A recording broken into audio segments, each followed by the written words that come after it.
Le damos la bienvenida a Pensamiento Estratégico, podcast oficial del Centro de Estudios Estratégicos del Ejército del Perú.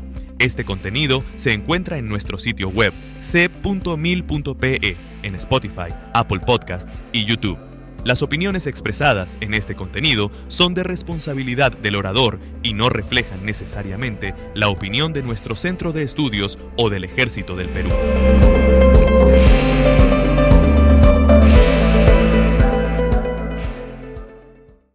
Esto es Pensamiento Estratégico, podcast producido por el Centro de Estudios Estratégicos del Ejército del Perú. Mi nombre es Farid Cajat. Voy a hacer una actualización de la guerra en Ucrania, empezando con el cambio del jefe del Comando Conjunto de las Fuerzas Armadas de ese país en febrero de este año. Mes en que el general del ejército Valery Zaluzhny fue reemplazado por su colega Oleksandr Syrskyi. ¿Por qué es esto importante? En primer lugar, porque esta sustitución por parte del presidente Volodymyr Zelensky del general Zaluzhny alude cuando menos a dos hechos, uno menos relevante probablemente que el otro para el curso de la guerra. El primero es que ya debían haberse realizado elecciones para reemplazar a Zelensky en Ucrania, pero este está gobernando por decretos de emergencia, dada la guerra y la imposibilidad de celebrar elecciones en contexto de guerra, con cerca del 20% del territorio ucraniano ocupado por fuerzas rusas.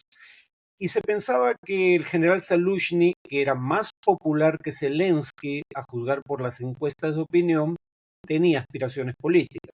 Entonces, para Zelensky, Zaluzhny era un rival. Pero además, Zaluzhny había dicho algo que creo que en retrospectiva parece haber sido bastante acertado.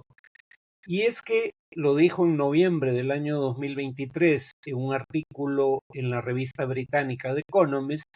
La guerra había llegado a un punto muerto, por una razón bastante obvia, ¿no? La describía Stephen Biddle en un artículo citado en el diario español El País de la siguiente manera: donde las defensas han sido profundas, apoyadas por reservas operacionales y un frente bien preparado, las blitzkrieg exitosas han sido prácticamente imposibles tras más de un siglo de cambios tecnológicos. Esto hacía referencia al hecho de que en previsión de un posible ataque ucraniano, hacia fines de 2023, Rusia tenía este tipo de defensas profundas apoyados por reservas operacionales, reservas que podían desplazarse a cualquier punto en el frente donde la línea del frente estuviera a punto de ser rebasada, para evitar que eso ocurra. Y claro, aquí Biddle se está refiriendo a lo que se deben llamar la línea Surovikin, en alusión al apellido del general ruso a cargo en ese momento de las tropas de su país. Y cuando uno ve una fotografía aérea del frente, lo que encontraba era primero una zanja antitanque, 250 metros detrás de la cual habían dientes de dragón, también para impedir el paso de blindados o tanques. Entre línea y línea habían, digamos, minas antitanque. Detrás de los dientes de dragón, a 300 metros, había redes de trincheras que disparaban contra los tanques y blindados ucranianos mientras estos trataban de atravesar las dos primeras líneas. Y tras las trincheras había posiciones de artillería que hacían lo mismo. Y este emplazamiento se repetía en sucesivas ocasiones. Eso es a lo que se refería Biddle como defensas profundas apoyadas por reservas operacionales que son virtualmente infranqueables, sin una supremacía aérea, supremacía con la que no contaban ni ucranianos ni rusos. Entonces, básicamente, lo que en buen romance estaba sugiriendo el general Zaluzhny es que Ucrania debía hacer lo mismo que había hecho Rusia. construir defensas profundas y lanzar una campaña de reclutamiento que permitiera no solo defender esas líneas del frente, sino también tener reservas operacionales para cualquier contingencia. Eso, para efectos prácticos, implicaba aceptar el statu quo en materia territorial, es decir, aceptar como un hecho consumado que parte del territorio de Ucrania habría de estar bajo control ruso, cuando menos por tiempo indefinido. Y claro, el tema es que este debate llevó a que en el caso de Ucrania se tardara en hacer lo que sugería el general Zaluzhny, es decir, en construir defensas en el frente del tipo descrito, con líneas antitanque, dientes de dragón, trincheras y piezas de artillería, en repetición sucesiva de esta secuencia.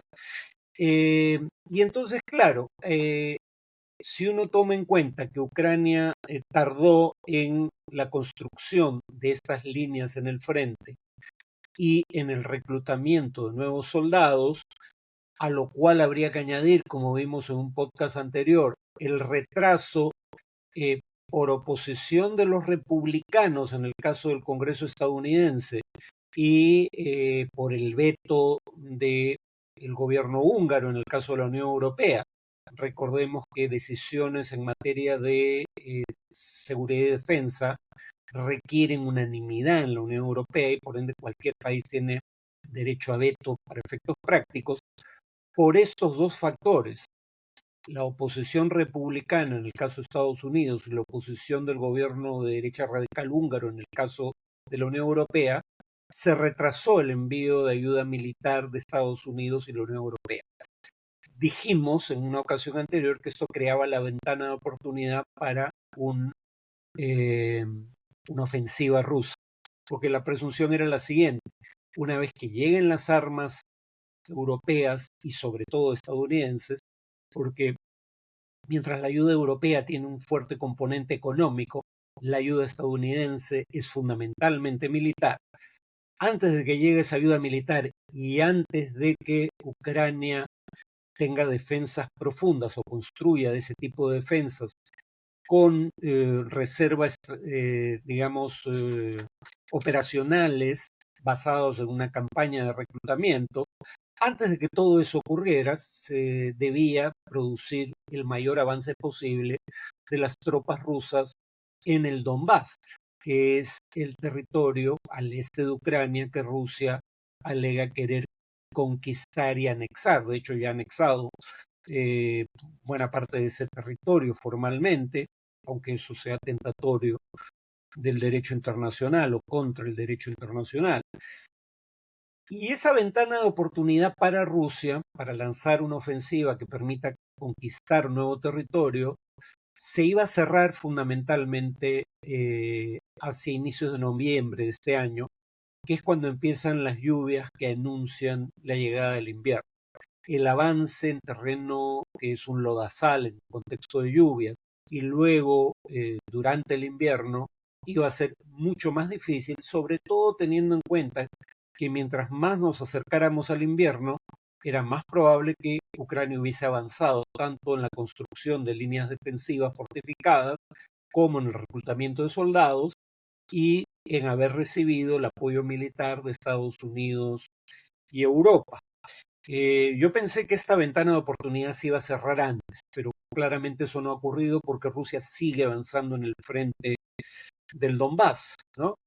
Avances que son muy lentos, porque ya hay algunas fortificaciones bien apertrechadas y con reservas operacionales, y a un costo de soldados en vida, de soldados rusos exorbitante por kilómetro cuadrado conquistado, pero avance al fin. Y es en este contexto que el nuevo jefe militar ucraniano, Syrskyi, que reemplazó a Zaluzhny, decide hacer algo que fue francamente sorpresivo. lanzar un ataque en territorio ruso en la zona de Kursk y cavar trincheras y tratar de hacerse fuerte en unos 1.300 kilómetros de territorio ruso. Acá la paradoja es que para lograr esto, Ucrania trasladó a tropas de élite que estaban en el frente del Donbass para esta incursión en territorio ruso en la región de Kursk, dejando a tropas con menor nivel de preparación relativo en el frente del Donbass. ¿Cuáles eran los propósitos de esta incursión? Probablemente el más importante haya sido el de obligar a Rusia a desplazar tropas de otras regiones como Kharkiv y el Donbass específicamente, donde se estaba lanzando esta ofensiva que mencioné, a la región de Kursk para contener el avance de tropas ucranianas, que ya no avanzaban hacia el norte dentro del territorio ruso, sino hacia este y oeste. El tema es que lamentablemente para Ucrania esto no ha funcionado. Sí, Rusia trasladó a tropas de otras regiones como Gerson en el sur y Chasiv Yar en el este de territorio ucraniano ocupado, pero redobló la ofensiva en Pokrovsk, que era la zona donde se estaban librando los principales combates en el frente del Donbass. Y claro, ¿por qué? Porque este pueblo, Pokrovsk, si bien solo tiene unas 60.000 personas como población, no es una gran ciudad, podía ser considerado un hub logístico porque era un cruce de carreteras y además partía de ahí una línea de ferrocarril que podían ser utilizadas por Rusia en caso de conquistar el lugar o cuando menos negarle a Ucrania la posibilidad de reabastecer sus tropas en el frente, cortando estas vías para el abastecimiento logístico. De hecho, Rusia ha pagado con la misma moneda y ahora parece estar movilizando tropas en Bielorrusia, desde donde se invadió inicialmente Ucrania. Cabía recordarlo. Claro que para Ucrania la ventaja es que ya es altamente improbable que haya incursiones sorpresivas como la de Kursk, porque estas tropas movilizadas en Bielorrusia han sido detectadas. Pero aquí el tema es que si el propósito fundamental de la incursión en Kursk era detener el avance ruso en el Donbass, ese propósito no parece haber sido alcanzado. Claro que siempre cabe la posibilidad de que esa incursión termine sirviendo a otros propósitos. Ucrania ha capturado a unos 600 soldados rusos en la incursión de Kursk, que serían utilizados para un intercambio de prisioneros. De hecho, ya está ocurriendo. Y si logra mantener el control de ese territorio hasta entrado el invierno, cosa que no me queda claro que esté dentro de sus posibilidades o siquiera sea un objetivo, dado que probablemente haya que usar las tropas que están en Kursk, parte de ellas, para intentar contener el avance ruso en Donbass. Digamos, pero en la eventualidad de que Ucrania logre mantener control sobre parte del territorio ruso en un contexto de una eventual negociación, eso pueda servir también para un intercambio de territorios. Pero repito, el propósito fundamental de la incursión parece haber sido obligar a Rusia a desplazar tropas del frente del Donbass hacia Kursk, cosa que no ha ocurrido y por ende tampoco ha logrado Ucrania detener el avance ruso. Repito, cuando uno ve la cantidad de soldados que pierde Rusia por avances que territorialmente son menores, estamos hablando de cifras pavorosas. El punto, sin embargo, es que si el objetivo era el avance territorial, Rusia parece seguir abocado a ese propósito y todavía tiene hasta inicios de noviembre como ventana de oportunidad temporal para seguir avanzando en el Donbass, que tras el fracaso de un intento de captura de Kiev, la capital de Ucrania, se convirtió en el principal objetivo territorial de Rusia en Ucrania. Eso es todo por hoy. Nos vemos en el siguiente podcast.